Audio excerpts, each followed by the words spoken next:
हमारे जितने भी लोग हैं all over India, all over world, हम इसके बाद से हमारे पैसे और किसी के बैंक में नहीं रखेंगे, हमारे पैसे हम अपने ही बैंक में रखेंगे और अपने ही स्टूडेंट्स को, अपने ही एंटरप्रेन्योर्स को वो लोन देकर अपनी सिस्टम बढ़ाएंगे। ऐसी एक इकोनॉमिकल सिस्टम हमको खड़ी करनी होगी। हम ये पॉलिटिक्स में नारे देते हैं ना, वोट हमारा राज तुम्हारा नहीं चलेगा, तो ये नारा एजुकेशन में भी देना पड़ेगा, ये नारा हमको इकोनॉमिक्स में भी देना पड़ेगा। एजुकेशन में हम कैसे दे सकते हैं? जैसे पॉलिटिक्स में हम देते हैं कि वोट हमारा राज तुम्हारा नहीं चलेगा, तो एजुकेशन में हम कैसे दे सकते हैं? स्कूल हमारा, सिलेबस तुम्हारा नहीं चलेगा, सिलेबस भी हमारा होना चाहिए। स्कूल हम बना रहे हैं, स्कूल हम खड़े कर रहे हैं, बिल्डिंग हम खड़ी कर रहे हैं, बेंचेस हम ला रहे हैं, टीचर्स हम ला रहे हैं, बच्चे हम दे रहे हैं, और पढ़ा क्या रहे हैं? गुरु ब्रह्मा गुरु विष्णु गुरु देवो महेश्वर, सिलेबस उनका है। और इसलिए हमको अपने सिलेबस के ऊपर, बोर्ड के ऊपर, यूनिवर्सिटी के ऊपर काम करना होगा। हमारा खुद का सिलेबस, हमारा खुद का सिलेबस। तुम गुरु ब्रह्मा सिखाओगे, हम गुरु रविदास जी को सिखाएंगे, बुद्ध को सिखाएंगे, बाबा साहब को सिखाएंगे। इस तरह का सिलेबस हम लोगों को आने वाले 10-15 सालों में खड़ा करना होगा। हमारे बच्चे किसी और के स्कूल में नहीं जाएंगे, वो सिर्फ हमारे स्कूल में जाएंगे। इस तरह का यूनिवर्सिटी, इस तरह का बोर्ड हम लोगों को एजुकेशन में खड़ा करना होगा। इकोनॉमिक्स में हम कैसे कर सकते हैं? जैसे पॉलिटिक्स में हम कह रहे हैं कि वोट हमारा राज तुम्हारा नहीं चलेगा, उसी तरह से हम इकोनॉमिक्स में कह सकते हैं नोट हमारा बैंक तुम्हारा नहीं चलेगा। नोट हमारा है तो बैंक भी हमारा होना चाहिए, बैंक भी हमारा होना चाहिए। इस तरह से अगर हम अपनी खुद की बैंकिंग सिस्टम के ऊपर काम करें तो सारे देश भर के लोग अपने पैसे सारे बैंक से विड्रॉ करके अपने बैंक में, मैं खुद पीएचडी इन फाइनेंस हूं, एमबीए इन फाइनेंस हूं, मेरा पढ़ाई फाइनेंस में, इकोनॉमिक्स में है, इसलिए मैं ये इसके ऊपर काम करता हूं। पॉलिटिक्स में ज्यादा नहीं आता, इकोनॉमिकल, सोशल, रिलीजियस, कल्चरल, इसके ऊपर काम करता हूं। मेरे दोस्त मुझे कहते थे जब मैं एमबीए फाइनेंस हुआ 2010 में, तो कहते थे, और मुझे एक जापानीज बैंक में, मिजुहो बैंक थी, उसमें असिस्टेंट मैनेजर की मुझे प्रोबेशन पीरियड उस समय का 8 लाख रुपए का पैकेज मिला था, 11 महीने का 8 लाख रुपए, और फिर परमानेंट होने के बाद 30-35 लाख ईयरली, ऐसा एक पैकेज मुझे मिला था।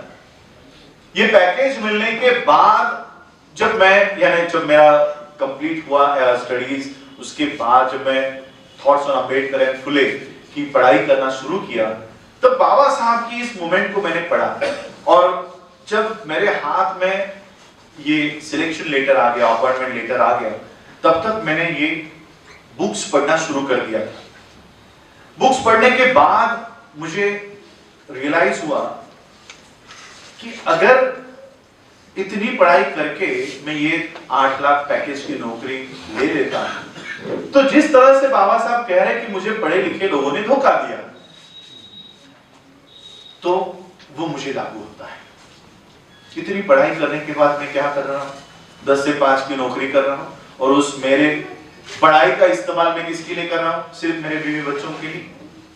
मेरे समाज का इसमें क्या रोल होगा? मेरे पढ़ाई का, मेरे पढ़ाई के ऊपर सबसे पहला अधिकार मेरे बच्चों का, मेरी बीवी का नहीं है। मेरे पढ़ाई के ऊपर सबसे पहला अधिकार मेरे समाज का है, क्योंकि उनकी सीट मैंने रिजर्वेशन नहीं लिया है, लेकिन उनका एक रिप्रेजेंटेटिव पढ़ के आज एक पोस्ट पे जा रहा है, तो उसका पहला काम है कि उस समाज को रिप्रेजेंट करे। अब अगर मैं नौकरी कर बाहर शिफ्ट हो जाऊं, तो फिर समाज का काम कैसे कर पाऊं? फिर मैं वो सिलेक्शन लेटर, मैं अपॉइंटमेंट लेटर मैंने लिया है, और फिर मैं ये मूवमेंट के लिए निकल पड़ा। तो मेरे दोस्त मुझे कहते थे, तो फिर तूने पढ़ाई क्यों की? इतनी मेहनत क्यों की? इतने अच्छे परसेंटेज क्यों लिए? अब जब अच्छी नौकरी मिल रही है, तो फिर ये स्वीकारने के बजाय कि ये सोशल मूवमेंट में कहा जा रहा है, तो तेरी पढ़ाई जो है वेस्ट चली गई। मैंने कहा नहीं, मैं इसे वेस्ट जाने नहीं दूंगा। मैं अगर इस जॉब को स्वीकारूं, तो मुझे सिर्फ एक बैंक का मैनेजमेंट करने की रिस्पॉन्सिबिलिटी मिलेगी। सिर्फ एक बैंक का मैनेजमेंट मैं कर पाऊंगा।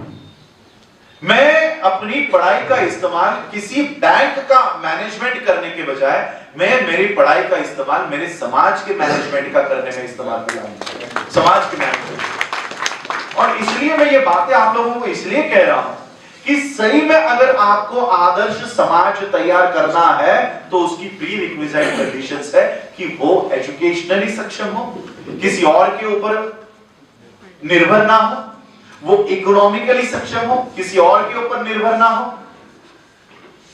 तो ये आदर्श समाज होगा। सही में आदर्श समाज बनाना है तो ये पॉइंट्स के ऊपर आपको काम करने की जरूरत है, वरना और 100 साल चले जाए तब भी आप यही नारे लगाते हुए नजर आओगे। यही ना, आज क्रिश्चियंस में से भी यहाँ कोई बैठा हुआ है, सर यहाँ पर बैठे हुए हैं, मैं उन लोगों में भी काम करता हूँ, कार्डिनल जी से भी मैं मिला हूँ, कार्डिनल ग्रेशियस जी से। हम सारे माइनॉरिटीज के साथ काम करते हैं, सिखों से मैं मिलता हूँ, सारे माइनॉरिटीज के साथ मैं काम कर रहा हूँ। आज क्रिश्चियन माइनॉरिटी हो, आज पूरा वर्ल्ड का क्रिश्चियंस आज इस देश के क्रिश्चियनों के साथ खड़े हैं। आज यूनाइटेड स्टेट्स में कभी जाए, देश के प्रधानमंत्री जाए,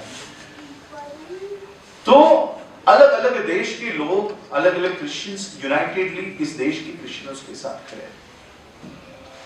अलग अलग देश के सिख जहां पर गए वो इस देश के सिखों के साथ खड़े। हमारे साथ कौन खड़ा है? हमने तो ऐसी कोई पहचान ही नहीं बनाई। इसलिए बाबा साहब ने हमें जाते जाते बुद्धिज्म का मार्ग दिखाया। मैं हमेशा कहता हूं, कोई बुद्धिज्म ये रिलीजन नहीं है। रिलीजन अगर होता तो बाबा साहब ने बुद्धा एंड स्तंभा में एक अलग पार्ट तैयार नहीं किया होता। बाबा साहब ने नाम दिया उसको रिलीजन एंड धम्मा। बल्कि हम तो रिलीजन के अगेंस्ट वाले लोग हैं, रिलीजन के अगेंस्ट वाले लोग हैं। बाबा साहब ने बुद्धा की टीचिंग्स को आगे लाया है, सोशल टीचिंग्स को, मॉरल टीचिंग्स को। वो सोसाइटी हम लोगों को तैयार करनी होगी जिसमें कास्टिज्म, कास्ट नहीं है।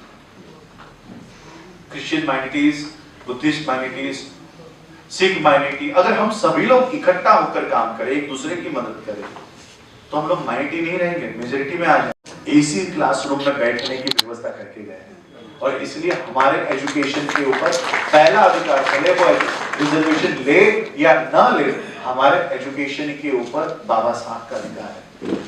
इसलिए हम लोगों को इस एजुकेशन का इस्तेमाल अपने सोसाइटी को अपलिफ्ट करने में लगाना है, अपनी इकोनॉमिकल मूवमेंट्स, अपनी इकोनॉमिकल एक्टिविटीज करने के लिए हम लोगों को आगे आना है। एंटरप्रेन्योरशिप्स की ओर हम लोगों को चलना है। बाबा साहब के एंटरप्रेन्योरशिप्स के जो थॉट्स है उसके ऊपर हम लोगों को काम करना है, क्योंकि आगे चल के ये सारा प्राइवेटाइज करके पब्लिक सेक्टर जो है ये खत्म किया जाएगा। रिजर्वेशन पब्लिक सेक्टर में लागू होता है, जब पब्लिक सेक्टर ही नहीं होगा तो रिजर्वेशन कहां से आप लोग लोगे? इसलिए पब्लिक सेक्टर पूरी तरह से आने वाले 2 साल में निर्मला सीतारमण ने खुद ये पार्लियामेंट में डिक्लेयर किया है कि हम सारे पब्लिक सेक्टर को बेचने वाले हैं। तो प्राइवेटाइजेशन जब होगा तब रिजर्वेशन, भले ही रिजर्वेशन कागज पे है, इंप्लीमेंटेशन में 0 होगा। आज हमारे यहाँ पर महाराष्ट्र में स्ट्राइक चल रहा है गवर्नमेंट वर्कर्स का, और इसी स्ट्राइक के कार्यकाल में गवर्नमेंट ने एक जीआर निकाला है। 9 एजेंसीज को उन्होंने अपॉइंट किया है। जितने भी खाली पोस्ट है वो सारे पोस्ट कॉन्ट्रैक्ट बेसिस पर ये एजेंसीज भरेगी, यानी सारे पोस्ट कॉन्ट्रैक्ट बेसिस पर है। जितने भी पब्लिक सेक्टर अंडरटेकिंग्स है वहां पर कॉन्ट्रैक्ट बेसिस पर स्टाफ अपॉइंट होगा। 11-11 महीने के लिए वो कॉन्ट्रैक्ट बेसिस पर वेजेस पर वो काम करेंगे। तो इस तरह से रिजर्वेशन पूरी तरह से खत्म है। हम लोगों को अपनी सिस्टम खुद बनानी होगी। हमारे पास संख्या है, हमारे पास विजन नहीं है, वो विजन हम लोगों को समाज को देना होगा। एजुकेशनली, इकोनॉमिकली, कल्चरल, ये सब मूवमेंट हम लोगों को करनी होगी। तो आज सच फाउंडेशन के माध्यम से एडवोकेट रंजीत जी ने मुझे यहाँ पर बुलाया, आमंत्रित किया। मैं समझता हूँ कि आप लोग, मैंने जो बातें बताई उसके ऊपर आप लोग काम करें। यहाँ पर पंजाब में हम जो यूनिवर्सिटीज तैयार कर रहे हैं, यहाँ पंजाब में भी वो काम मेरे ख्याल से ऑलरेडी आप लोग इसके ऊपर काम कर रहे हैं। यूनिवर्सिटीज है कुछ, मैंने कुछ वीडियोस यूट्यूब पे देखे हुए कि यहाँ पर कई सारी स्कूल्स आप लोग चला रहे हो, बाबा साहब की विचारधारा के स्कूल चल रहे हैं। तो इस तरह का अपना खुद का एजुकेशन सिस्टम खुद का इकोनॉमिकल सिस्टम में हम लोग जैसे अभी ये बैंक का काम कर रहे हैं, हमारा विजन है कि एक 3 साल तक हम इन मल्टी स्टेट में हम लोग काम कर रहे हैं, 5 साल में ये नेशनलाइज लेवल पर काम करें और आने वाले 10 साल में ये जो बैंक हम लोग लेकर जा रहे हैं ये बैंक इंटरनेशनल बैंक बने और सारे देश में जहाँ पर हमारे अम्बेडकराइट्स है, चाहे वो यूके हो, यूएस हो, ऑस्ट्रेलिया हो, कनाडा हो, जितने भी हमारे अम्बेडकराइट्स रहते हैं वहाँ पर ये ब्रांच बने और हमारे बच्चे यहाँ पर जो इंडिया में है उनको एंटरप्रेन्योरशिप के लिए, एजुकेशन के लिए इस बैंक के माध्यम से लोन्स देकर, फंड्स देकर हम लोग उनको अपलिफ्ट करें। तो ये विजन से लेकर हम लोग काम कर रहे हैं। आप लोग हमें इस विजन में भी साथ दीजिए, किस तरह से आप लोग इन्वॉल्व हो सकते हो उस तरह कीजिए। पंजाब में अगर इस बैंक का एस्टैब्लिशमेंट करना चाहते हो तो शुरुआत में आपको मुझे 50 मेंबर्स जो 2610 रुपीस का share, not donation, share holder, उनको शेयर होल्डर होना पड़ेगा फॉर मान्यता जो मिलता है अप्रूवल, तो 50 लोगों का लिस्ट लगता है और उसके बाद आप लोगों को यहाँ की मान्यता मिल जाएगी। डॉक्टर बी आर अम्बेडकर जो कोऑपरेटिव बैंक हम लोग तैयार कर रहे हैं वो पंजाब के लिए काम कर सकेगी और उसके बाद आप लोगों को डिस्ट्रिक्ट वाइज जितने भी डिस्ट्रिक्ट है उसमें 4,000 शेयर होल्डर्स बना के हर डिस्ट्रिक्ट की ब्रांच आप लोग खड़ी कर सकते हो। तो इस तरह से हम स्टेट वाइज एक स्टेट में हम जा रहे हैं। संख्या हमारी है, इतनी बड़ी संख्या में हम लोग इकट्ठा हो रहे हैं। अगर इनको हम लोग चैनलाइज कर पाए, हम लोग 20 लाख संख्या में चैत्य भूमि में जा रहे हैं, 20 लाख संख्या में हम दीक्षा भूमि में जा रहे हैं, क्या ऑर्गेनाइज है? ऑर्गेनाइज है नहीं है। हमारे पास इनका डेटा नहीं है। बाबा साहब कहते हैं कि कम्युनिकेशन सेंटर होनी चाहिए हर स्टेट में, हर पॉइंट्स पे हमारे कॉन्टैक्ट सेंटर्स होने चाहिए। अगर इन 20 लाख लोगों को हम इकट्ठा ला पाए तो हमारा एक भी बच्चा एमबीबीएस सीट से कभी हट नहीं सकता, वहां से वंचित नहीं रह सकता। तो इस तरह की सिस्टम्स पे हम लोग काम कर रहे हैं। एक आदर्श समाज जो बाबा साहब ने एनिमेशन ऑफ कास्ट में बताया है उसके ऊपर मैं काम कर रहा हूँ और बैकडोर से मैं कॉम्युनल अवार्ड को रिवाइव करने का काम कर रहा हूँ। हमारा सेपरेट इलेक्ट्रेट और हमारी सेपरेट सेटलमेंट का कोई अर्थ गलत निकाल लेंगे कि मैं भी कहीं खालिस्तान की मांग तो नहीं ना कर रहा हूँ। तो सेपरेट सेटलमेंट का अर्थ वो नहीं है। सेपरेट सेटलमेंट का अर्थ हमारा ये है कि हमारी खुद की बैंकिंग सिस्टम, हमारी खुद की एजुकेशन सिस्टम, हमारी खुद की हेल्थ सिस्टम, यानी हमारे ऊपर कोई भी समस्या हमारी आए हमें किसी के भी दरवाजे पर जाने की जरूरत नहीं है। हमारा कोई बच्चा भी अगर बीमार है तो उसके इलाज के लिए हमारी हॉस्पिटल तैयार होनी चाहिए। इस तरह की सिस्टम, इस तरह का समाज हम लोगों को खड़ा करना है। ऐसा एक सेपरेट सेटलमेंट हम लोगों को इस देश में खड़ा करना है। ये विजन लेकर हम काम करते हैं तो हम सरवाइव रह पाएंगे, वरना ये ग्रामीणिकल सिस्टम हमें खत्म कर देगी। और इसलिए आज आप लोगों ने मुझे यहाँ पर आमंत्रित किया, उसके लिए मैं आज आप लोगों का धन्यवाद देता हूँ। आप लोगों ने इतना पेशेंसली मुझे सुना, इसलिए मैं आप सभी लोगों का भी आभार व्यक्त करता हूँ। जय भीम, नमो बुद्धाय।